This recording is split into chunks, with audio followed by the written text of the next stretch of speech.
Una característica de las funciones es que tienes que declararlas, pero después mandarlas llamar.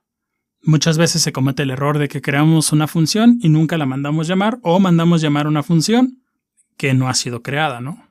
En este caso, en nuestro archivo puedes ver que tengo definida la función y después la mando a llamar. Aquí defino otra función y la mando a llamar y el resultado es correcto, ¿no? Pero, por ejemplo, ¿cuál es la diferencia entre estas dos, además de la muy clara diferencia de sintaxis?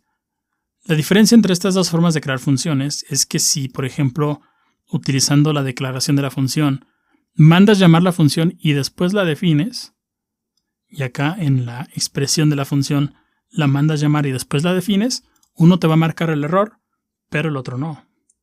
Puedes ver que en este caso sí funciona el código, en este otro nos marca un error.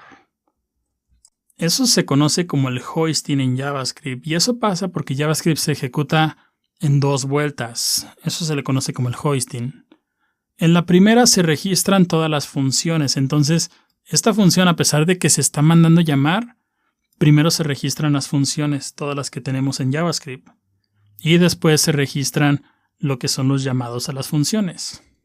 La primera etapa se le conoce como la etapa de creación, ahí se registran las funciones y las variables, y la segunda es la de ejecución, en esa se manda llamar el código. Por lo tanto, no importa mucho en realidad si la mandaste llamar primero y la declaraste después, porque en el primer llamado JavaScript escanea este archivo, detecta esta función, en la primera llamada registra esa función, pero en la segunda, que es la de ejecución, entonces ya manda llamar la función.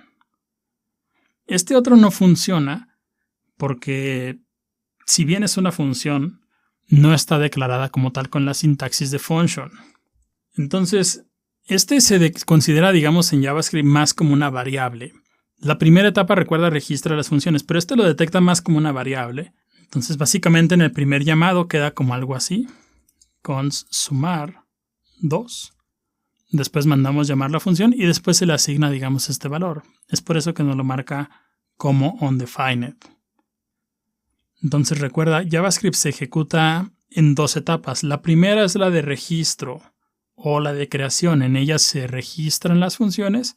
Y la segunda es la de ejecución. En esa se ejecuta el código.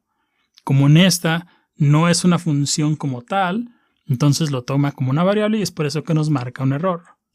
Pregunta para obtener un trabajo, te van a poner algo como esto y te van a decir cuál es el resultado en pantalla. Muchas personas dicen en ambos casos va a marcar error y puedes ver que no es el caso en la declaración de la función. Entonces esa es la diferencia entre estas dos. De nueva cuenta es pregunta para obtener un trabajo como programador o programadora web. En el siguiente video veamos lo que es la diferencia entre métodos y funciones. Estas de aquí son funciones, pero hemos utilizado algunos métodos, así que veámoslo en el siguiente video.